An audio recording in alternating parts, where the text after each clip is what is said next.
Yan mga Pinoy, isang magandang hapon po at isang mapagpalang araw sa ating lahat. Bali araw na po tayo ngayon ng Biyernes. At naandito po tayo sa Barangay Pamplona del Gallego, Camarines Sur. Dito po ulit tayo naka-duty. Tulad ng dati mga Pinoy, nagbubuhos po tayo ng kalsada dito sa Barangay Pamplona.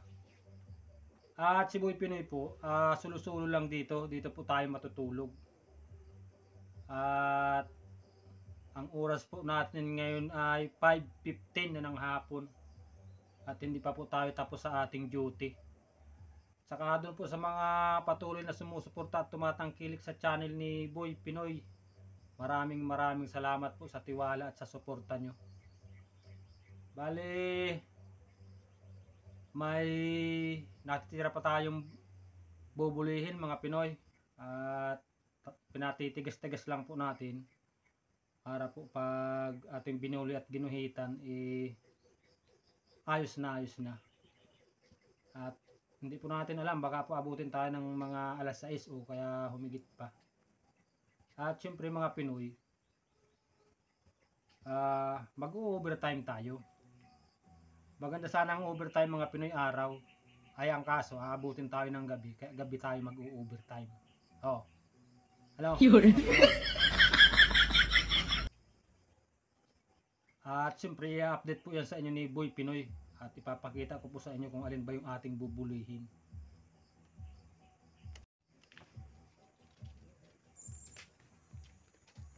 Ito po yung tinatambakan namin ng simento dito. Ayan po yung ating simento. Ayan. Yung ating makina ng water pump.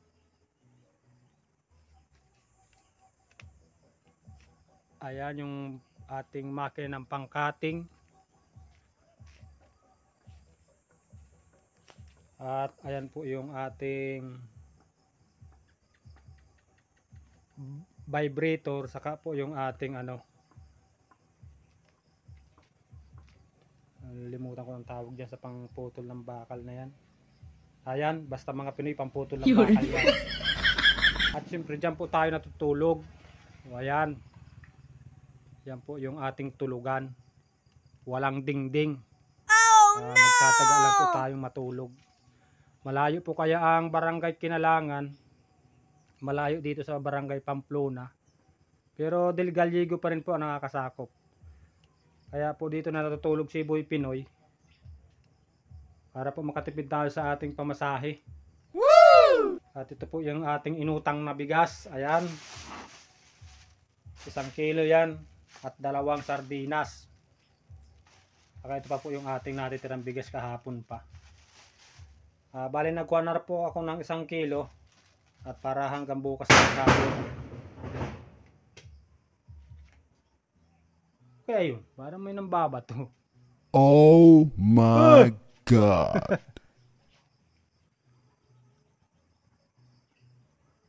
At ito po yung ating saingan.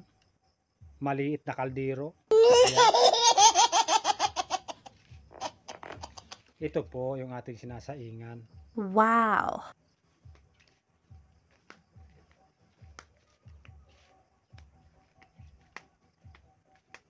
Pakita ko po sa inyo yung ating bubulihin pa.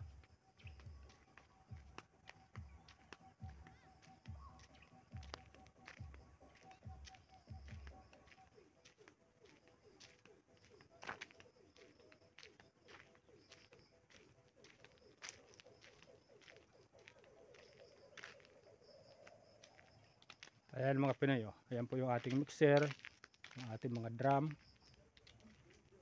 At ito po yung ating bubulihin pa mga Pinoy. Bali, pinatitigas-tigas lang po natin siya ng konti. Ayan. At nakahanda po yung ating trapal kung sakaling umulan. Tatakpan po natin yan. Ito pa lang po yung ating naguguhitan. Ito pong kaputol na ito. Yan po yung binuhusan namin ngayong bago mag-uwian, kaya malambot pa siya. Hihintayin po natin, baka mamaya pa yan, mga alas 6 po ng gabi. At syempre mga Pinoy, may overtime po tayo.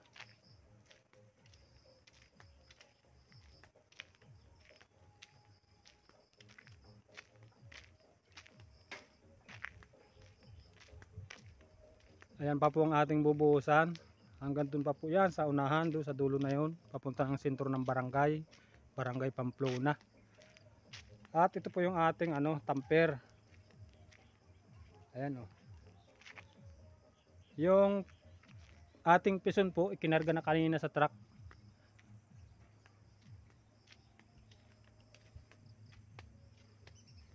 So ayan mga Pinoy, si Boy Pinoy po ay solo na naman ditong matutulog.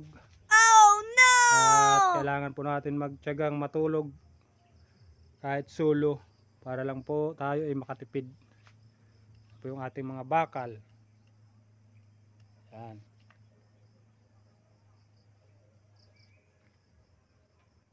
Yung ating mga pala. Ayun. Piko. Yung mga bakal at hose. At maya maya po tayo ay magsasaing na ng ating hapunan.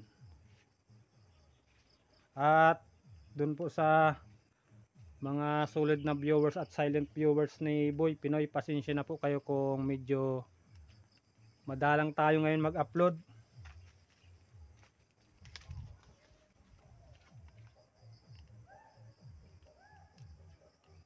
Ito po ang likod ng aming barak sa may mga puno ng Indian Mingo.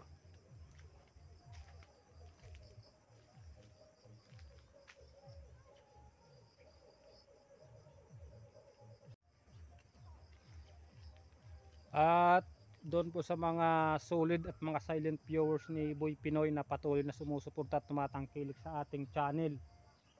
Maraming salamat po sa suporta at sa tiwala. Kaya po tayo madalang na mag-upload. Halos minsan ilang araw po tayo bago nakakapag-upload. Minsan po kasi inaabot na rin ng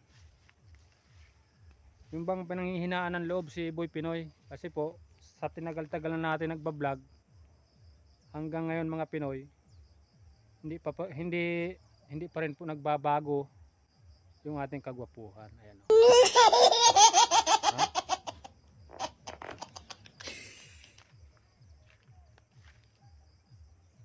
At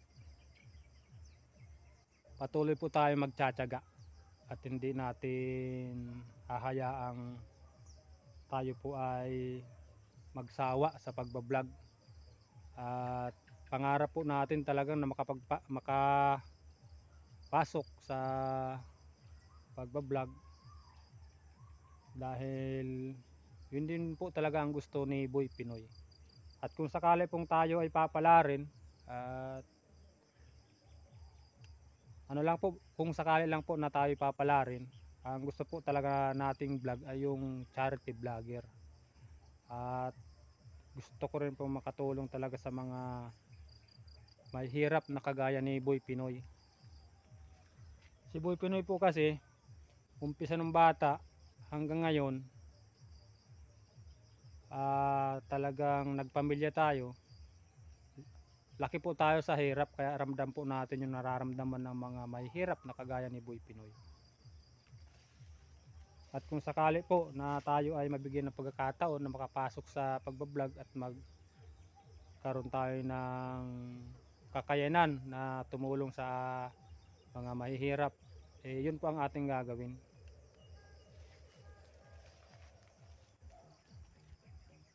Umpisa po kasi pagkabata hanggang sa nagpamilya, nagbinata hanggang ngayon, ay talagang yun pa rin po ang buhay ni Boy Pinoy. Hindi po si Boy Pinoy nahihiya kung ano ba yung estado ko sa buhay at kung ano ako. Pinapakita ko lang po na talagang kahit sa likod ng camera, ganito po talaga ang buhay ni Boy Pinoy.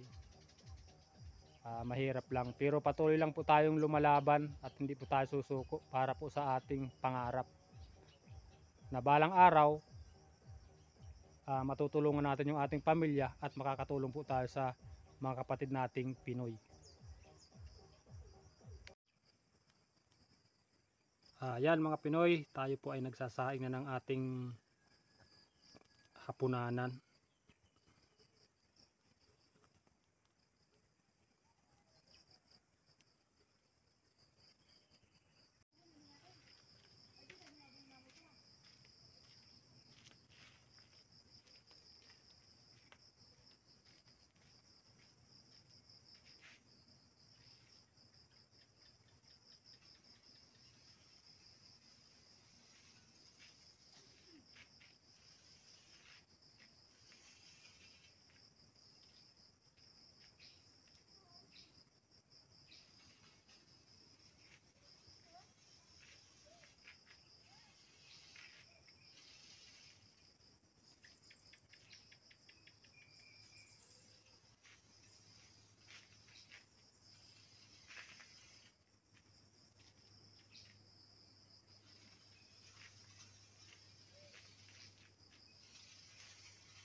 Yan mga Pinoy, tapos na po tayong magguhit.